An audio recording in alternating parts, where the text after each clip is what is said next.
Hadirin rahimakumullah.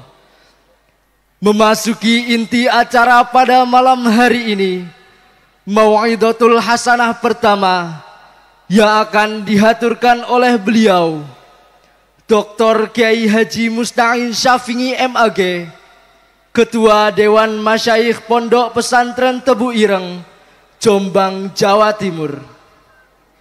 Kepada beliau kami haturkan. Assalamualaikum warahmatullahi wabarakatuh.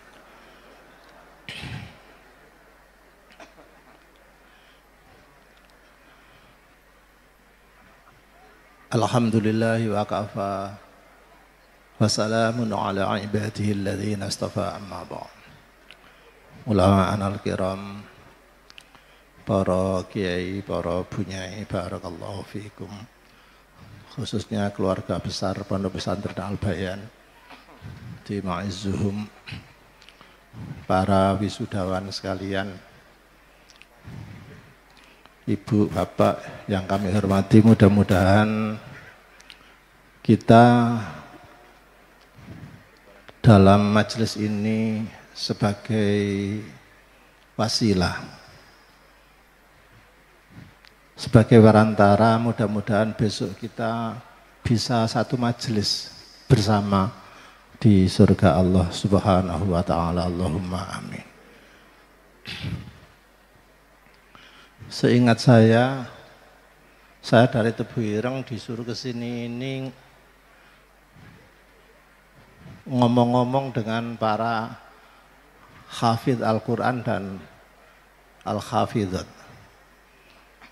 Terus yang hafidh 30 juz itu duduknya di mana ini ya? Hah? Di mana duduknya ini? Saya kok nggak enak ya, lungguh gak ketok uangnya. Pak Kiai nyuwun izin kula tak teng pojok mriku.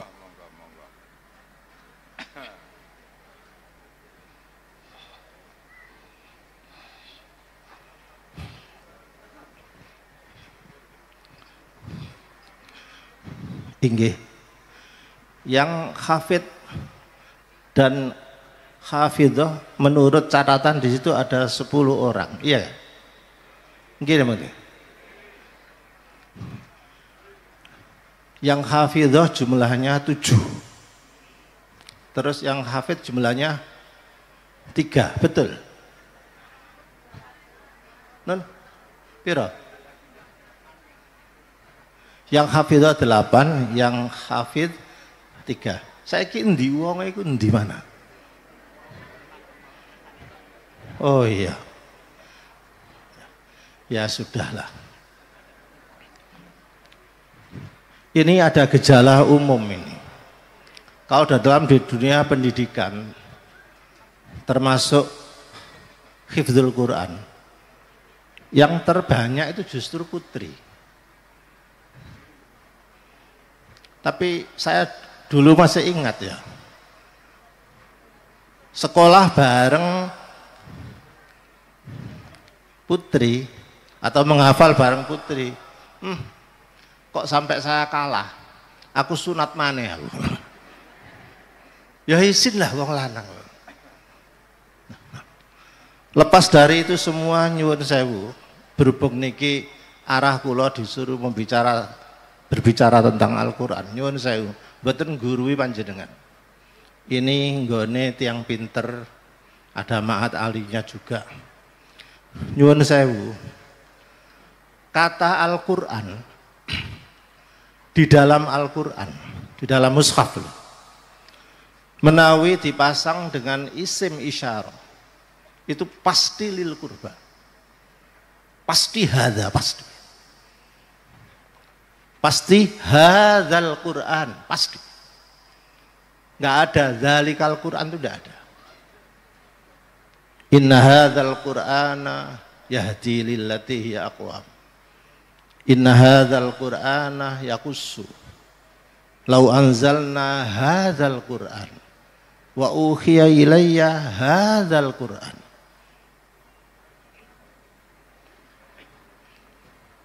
Sekian.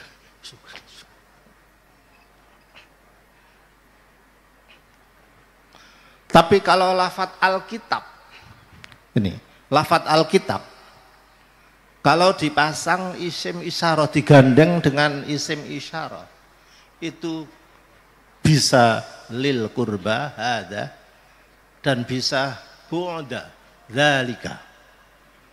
Dzalikal kitab la raiba fi. Wa hadza kitabun anzalnahu mubarak, bisa.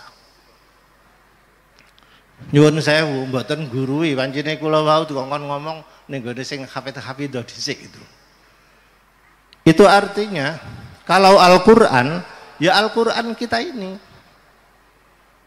Tapi kalau Alkitab disebut Alkitab di dalam Al-Qur'an itu bisa Al-Qur'an dan bisa kitab samawi terdahulu. Pesannya Gusti Allah untuk Al-Quran kenapa dipasang dengan isim isyarah hadzalil qurba, agar Al-Quran itu didekatkan di diri kita. Hendaknya seorang muslim itu dekat dengan Al-Quran. Dekatkan Al-Quran di diri kita, dekatkan Al-Quran di keluarga kita, dekatkan Al-Quran di lingkungan kita, dekatkan Al-Quran di masyarakat kita, dekatkan Al-Quran di kurikulum kita. Kalau pertama mendekatkan Al-Quran di diri kita, nyuwun sewu, cek ono apa iki jenenge iki, biar ada faedahnya, nyuwun sewu. Sebagai orang muslim, sebagai orang beriman, wajib panjenengan ini masing-masing mempunyai hafalan Al-Quran. Wajib. Duduk wajib kan enggak? Yang bisa 30 juz, yang bisa 10 juz, yang bisa 1 juz, yang bisa 1 surat. Sik. Apakah seorang polisi gak iso tak hafal Quran? Bisa. Apakah seorang jenderal gak bisa tak punya hafalan Al-Quran? Bisa. Apakah ibu-ibu rumah tangga gak bisa tak punya hafalan Quran? Bisa. Walhasil di dada kita ini pokoknya ada Al-Quran. Ada hadisnya kan? Ada orang itu hafalnya hanya surah Al-Mulk. Tabarakalladzi biyadihil mulk. Hanya 1 lembar lebih sedikit. Orang ini maaf cerita di kitab loh, cerita.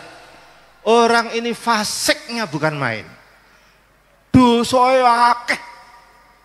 Di kafe kono ono dosoe. Di gedung DPR ono dosoe. Diproyekkan juga aja dosanya, saya ngelecek, banyak bertebar. Begitu mati, berhadapan dengan malaikat, mau dihajar. Begitu mau dihajar, datang Al-Quran. Siapa kok? Dari malaikat, siapa kamu? Saya kalamullah, saya surah Al-Mulk. Iya, tapi kamu jangan menghalang-halangi saya ya. Saya ini tugas. Menurut prosedur, mayit ini fasik harus dihajar. Ini perintah Tuhan. Tugasku ini. Ya prosedurnya gitu. Iya. Tapi saya juga perintah Gusti Allah untuk melindungi orang ini karena saya ada di dadanya. Ya tapi aku tugas, aku makhluk yang dipasrai menghajar sesuai prosedur. Kon makhluke, aku kalame. Saya kalamullah, saya surah Al-Mulk. Jadi kewajiban saya melindungi ini. Ya tapi aku juga akan siksa. Nek sampean mukuli ki berarti mukuli kalamullah. Piye? Lapor malaikate. Bagaimana akhir ceritanya? Biarkan diberi syafaat, ditolong surah Al-Mulk. Piye wis apal kabeh surah Al-Mulk? Loh, minimal lolos dari pertanyaan kubur. Ini loh tujuannya kenapa Al-Quran itu menggunakan isim isyarah hadza. Nggak bisa surah Al-Mulk lebih pendek lagi, Qul huwallahu ahad, tapi bersumpahlah, berjanjilah. Ya Allah, saya akan wiridan membaca surah Al-Fatihah, membaca surah Al-Ikhlas sehari minimal 100 kali, minimal 300. Ya maaf saja, maaf lah. Menjadi orang Islam jangan kosongan lah. Nggak enak sing mburi-mburi ku. Jadi orang beriman, jadi orang Islam, percaya Al-Quran, jangan kosongan. Harus ada amal andalan. Harus mempunyai amal andalan dari Al-Quran. Terserah. Qul huwallahu ahad boleh. Terserah Al-Fatihah boleh. Ini satu pesan tentang kenapa ini hadzal Quran. Berhubung ini di pondok pesantren, saya mau membicarakan tentang Al-Quran saja. Semua santri tahu bahwa Quran itu bentuk masdar. Tapi pola masdarnya khusus, yaitu menggunakan pola ziyadah tambahan alif nun di bagian akhir. Nyuwun pangapunten, endi bentuk masdar yang pola lafadznya itu pakai akhiran alif nun, itu maknanya mubalaghah, serius. Nyuwun sewu nggih, iki kalangan santri nggih. Kurbun maknanya dekat. Tapi kalau kurbanun maknanya dekat sungguhan. Yuk, kudu dikai sungguhan gitu. Qiraah bacaan, kalau Qur'anun bacaan sungguhan. Kehidupan kehidupan, tapi kalau kehidupan akhirat sungguhan jenenge hayawan.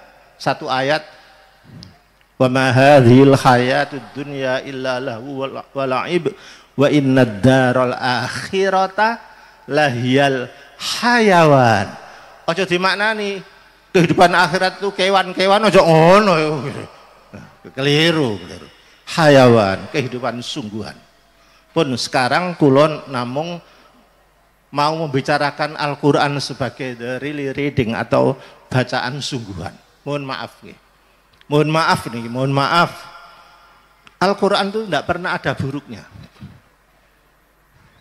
Tidak ada buruknya. Bagi yang belajar dengan bagus, bisa melafalkan fashohah secara bagus, sesuai dengan bunyinya itu, maka ma'as safaratil kiramil barara. Piye bacaan yang bagus? Nyuwun sewu nggih. Huruf di baris atas seret jenenge fathah. Nggih mboten, Bu? Kalau dikai pentul-pentul jenenge apa? Dhammah, kita. Baris di bawah jenenge kasrah. Di istilah tajwid itu biasanya ono tae. Fathu ya boleh, tapi para ilmuwan itu mengatakan fathatun, dhammatun, kasratun. Ono tae. Tak ini bukan tak taknis, bukan tak wedok. Fathatun, fathah wedok, bukan gitu, bukan. Tapi maknanya kalau membaca fathah, bukalah sungguhan. Membaca dhammah, dhammu, mencucu sungguhan. Kalau baca kasroh, kasroh sungguhan. Jadi mohon maaf, saya ditebir sering membetulkan lisan-lisan daerah sing miring-miring itu. Mohon maaf nih, sepuroi saja. Ada daerah tertentu mau coy, a'udzubillahi minasyai. Apa syai? Yang betul syai, a dengan i, syai. Alam taro kaifa, duduk kaifa. Seterusnya. Iyo i temen, fathah temen. Itu ukuran fusha. Pun diterusno malih. Nyuwun sewu bagi para kiai yang membidangi mengajar Al-Qur'an. Nyuwun sewu ini khusus para wali murid. Orang yang mengajar Al-Qur'an itu howoi, emosinya besar, kudu muring-muring saja. Apalagi mengajar Al-Qur'an yang diajar itu anaknya sendiri, sing ngajar ibu dewe. Kok guyu-guyu Bu sampean? Dadi ilmu apa dadi nangis? Loh, nangis. Pokoknya mengajar Al-Quran itu kudu muring-muring, kudu emosi. Nggak sama dengan mengajar bahasa Inggris, matematik nggak sama. Ini cerita aja ya. Semua anak saya waktu kecil yang ngajar alif ba ta itu saya. Suatu ketika saya udzur, saya suruh ibunya, Bu tolong digantikan ngaji arek-arek itu. Setiap ibunya yang ngajar itu kalau mau nyalahi lah ini tangannya gini membenarkan, tapi tangannya sudah siap-siap ngene.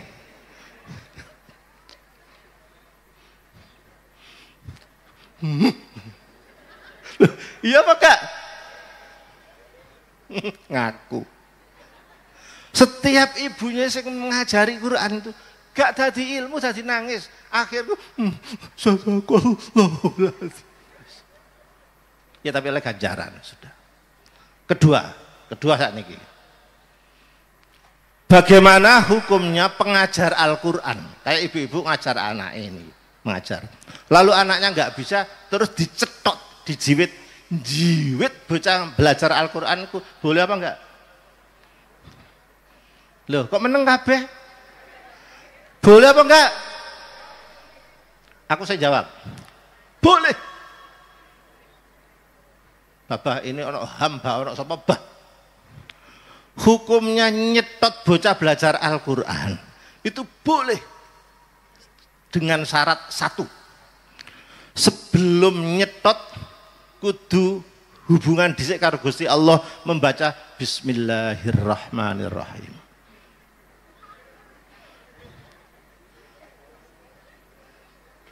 Jiwite terukur.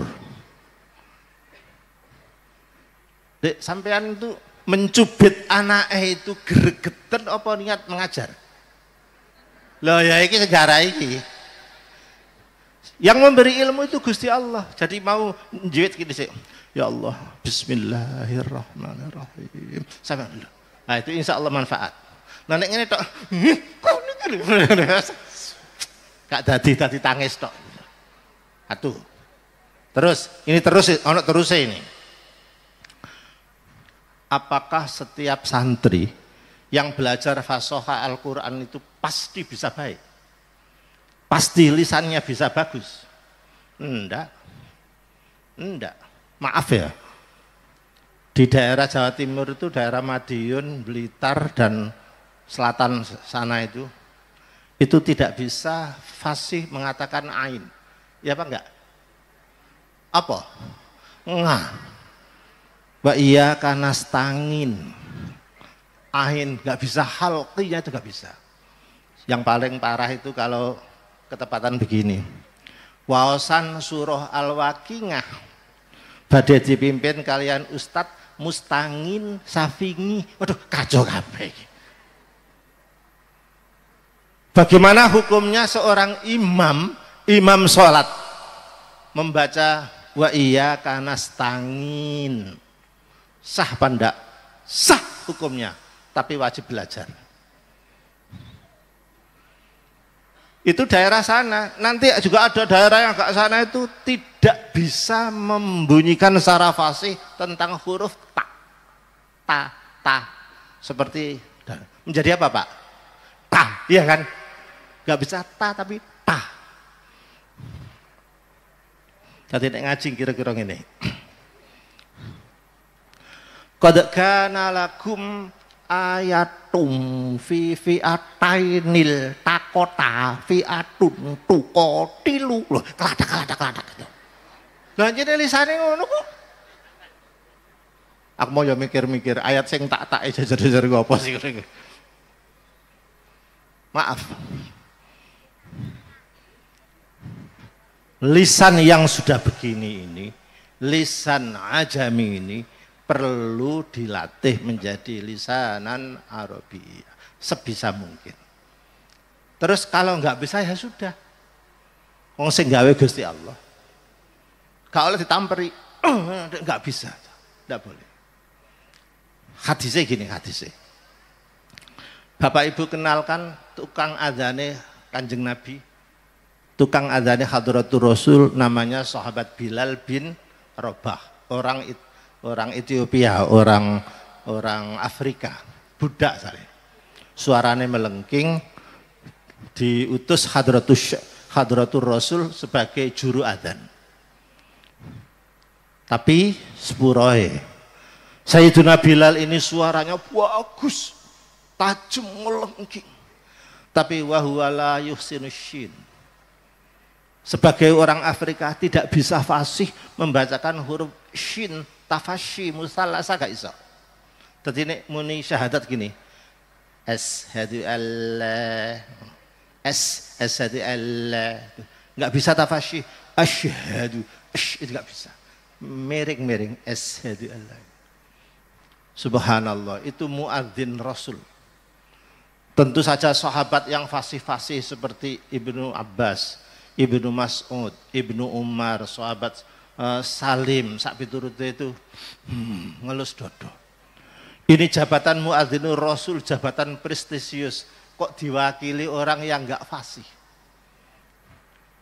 Sebagian menghadap Hadratur Rasul, sebagian menghadap Hadratur Rasul dan mengusulkan, ya Rasulullah, Bilal, ada apa? Bilal itu gini ya.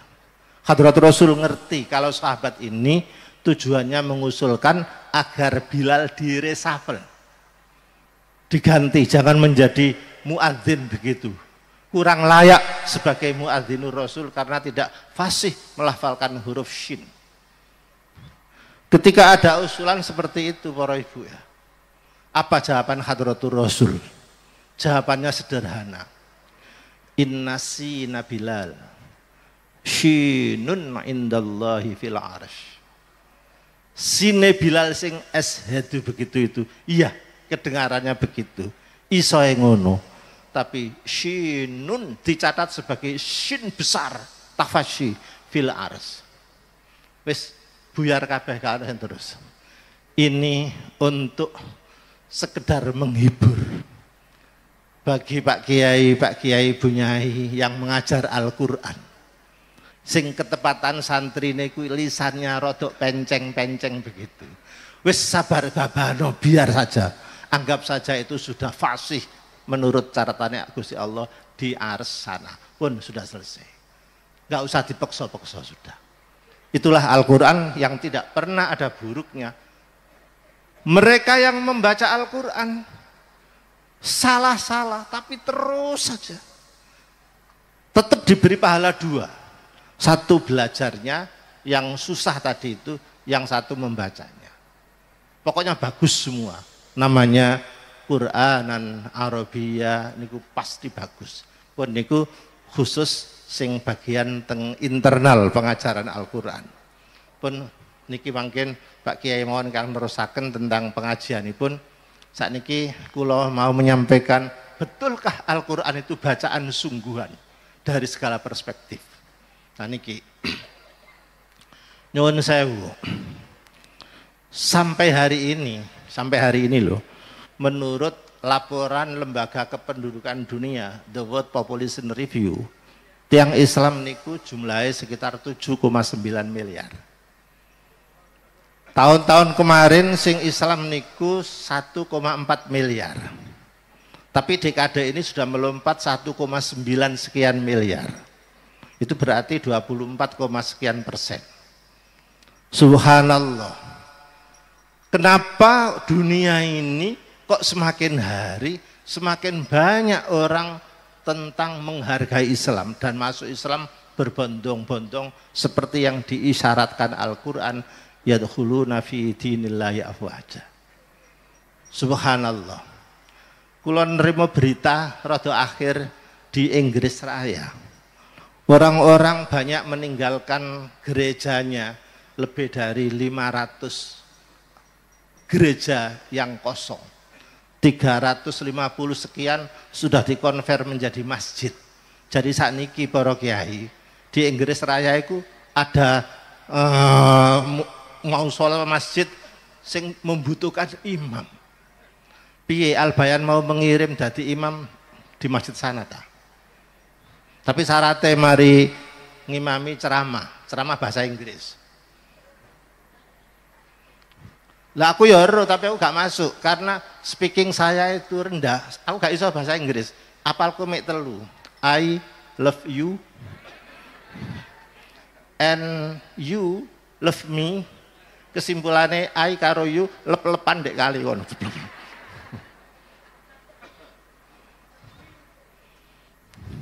Ini ada seorang peneliti juga sekarang meneliti tentang espon pun. Saiki sing kula alami mawon. Tahun kemarin saya ke Seoul, Korea Selatan. Nyambangi ponakan kula sing jadi personel Blackpink. Aku ngomong Blackpink kok akeh sing guyu, akeh sing kenal ta? Loh. Kenal ta mboten personel Blackpink? Ya wes ngono. Ketika dalam sebuah studi ada seorang memberitahu bahwa di universitas ini fakultas kedokteran itu seorang dokter ahli ini memberi PR kepada mahasiswanya. Ini dokter kulit ini. Mahasiswa dalam liburan ini tugasmu mencari kitab suci. Mencari kitab suci dari agama apapun yang berbicara tentang kulit. Wis terserah. Pokoknya tentang kulit ada di kitab suci. Sampai waktu yang ditentukan satu pun tidak ada mahasiswa yang berhasil menemukan ayat suci bicara tentang kulit. Kecuali seorang mahasiswi. Mahasiswi matur ke dosennya, Pak dosen, saya tidak menemukan ayat tentang kulit secara tegas. Cuma satu ini yang secara gampang bicara tentang kulit, cuma konteksnya bukan konteks dunia, bukan konteks kedokteran, tapi konteks neraka jahanam. Konteksnya, ya apa sih apa ya? Ditunjukkan ke dosennya, dibacakan bahwa wong sing masuk neraka jahanam itu dibakar sampai mateng kulitnya hancur, diganti yang baru. Kullama nadijat juluduhum baddalnahum juludan ghairah. Kulitnya rusak, hancur, diganti lagi. Tapi ini konteksnya neraka jahanam, jare mahasiswi. Apa kata dosennya? Ini yang kita cari itu ya ini bener ini. Loh Pak dosen bener apa? Ini membicarakan tentang neraka jahanam besok. Saya tidak tahu.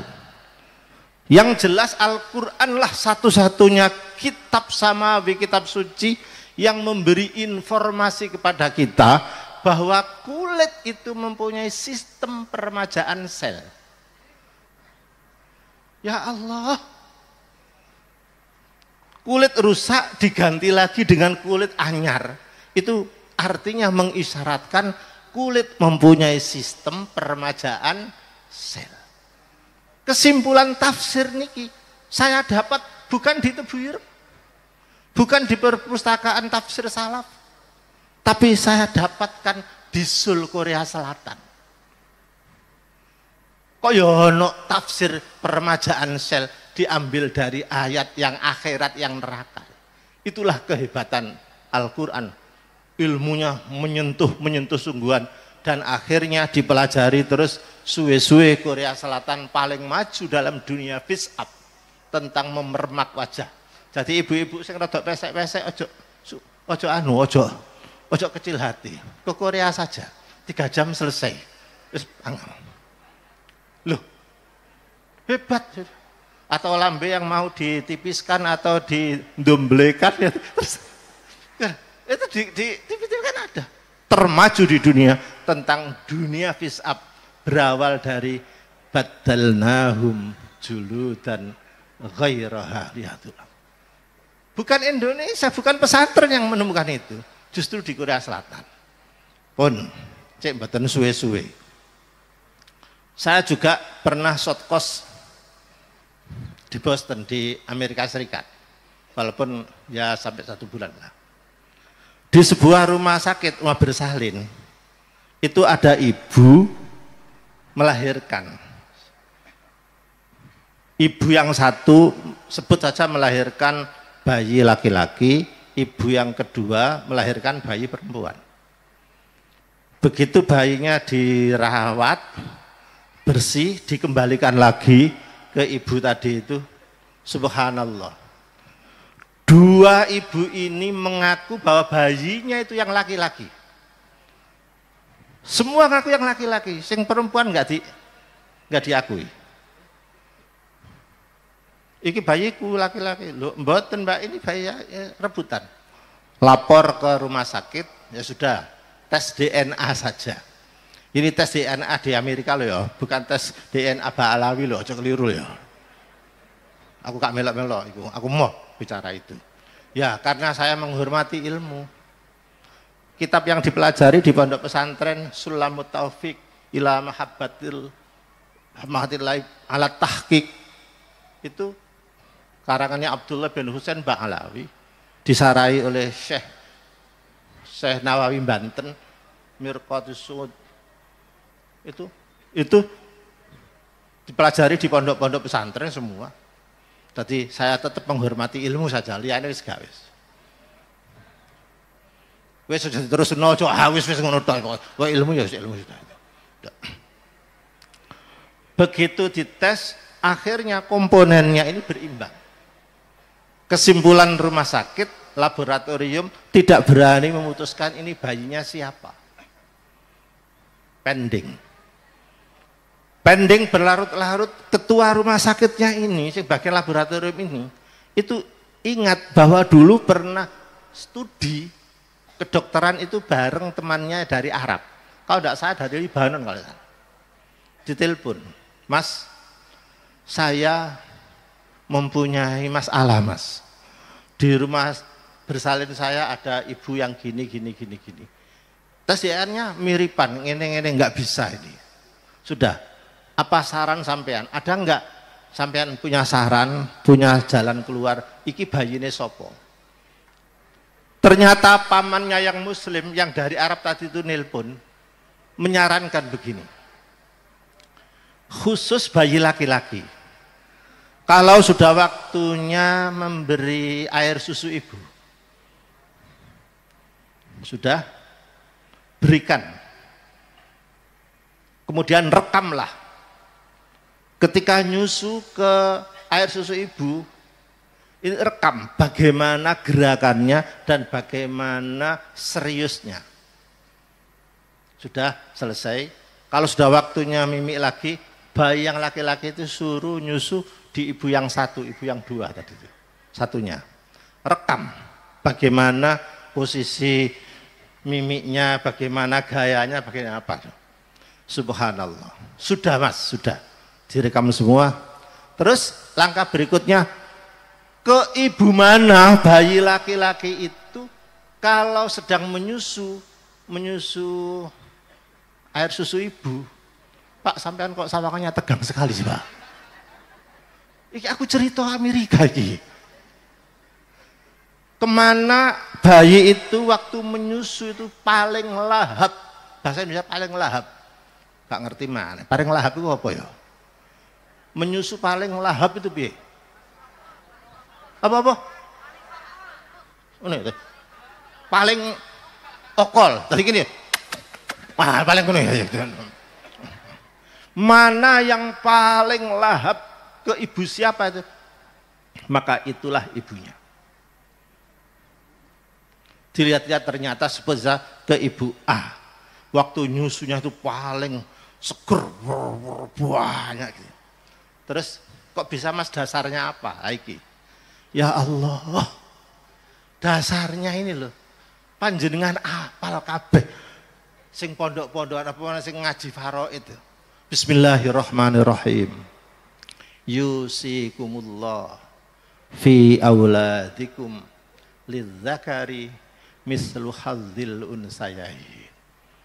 Aku ngerti ayat ini ayat ada durruus yang laki-laki punya 2 bagian dibanding yang perempuan. Aku roh ayat ini. Iku ayat faraid, ayat asobah. Laki-laki 2 bagian dibanding itu. Ngerti aku. Itu kan bagi ahli fikih di pondok pesantren Al-Bayan. Itu kan guru faraid di pondok pesantren. Lidzakari mislu hadzil unsayain itu sebagai bagian laki-laki 2 kali dari bagian perempuan. Tapi bagi teman saya ini, teman yang tadi ternyata lidzakari mislu hadzil unsayain itu Allah sejak awal sudah berbeda. Bayi laki-laki itu ternyata tingkat ketersediaan air susu ibu. Tak baleni mana? Tingkat ketersediaan air susu ibu untuk bayi laki-laki itu 2 kali banyaknya dibanding yang perempuan. Jadi lidzakari begini ini bukan hanya untuk faraid. Mulai awal sudah seperti itu. Maka Al-Quran tidak pernah gagal di dalam mana-mana saja itu pasti seperti itu. Masih berbagai contoh tadi itu yang bersifat napa niki teruse bersifat ilahiyah di kuburan monggo dinopo sak piturute dan seterusnya. Monggo niku mangkin Pak Kiai mawon ingkang nerusaken. Kula hanya ingin menyampaikan tolong mas-mas sing sampun hafid, mbak-mbak sing sampun hafidho diteruskan. Diteruskan mempelajari Al-Quran biar semakin rosih sebagai pancingan tok niki. Sebagai pancingan. Di Al-Quran itu tidak pernah ada kata diskriminasi, tidak ada kata zaujatun, itu tidak ada. Yang ada hanya zaujun saja. Lanang ya zauj, wedok ya zauj. Ma yufarriku nabihi bainal mar'i wa zaujihi. Nek sampean sing gawe bahasa Arab bainal mar'i wa zaujatihi mesti ngono. Tapi Al-Qur'an ndak.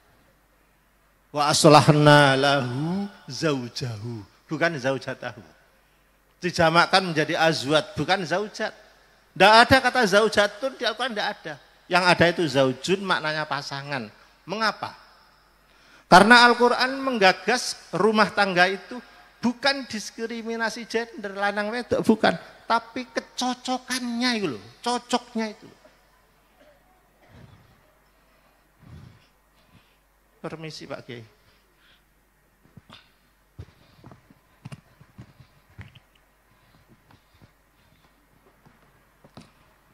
Mana yang paling berharga?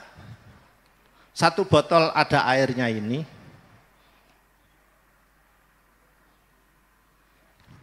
atau tutupnya ini? Loh gak wani kan? Ayo ngomong sing berharga iki. Sampean gelem beli aqua tanpa tutup? Loh gak gelem. Ojo ngenyek peran tutup loh. Ini melengkapi, itu zahud. Itu gaya filosofi Al-Quran. Tidak mau zaujatun, tidak mau. Zahud saja.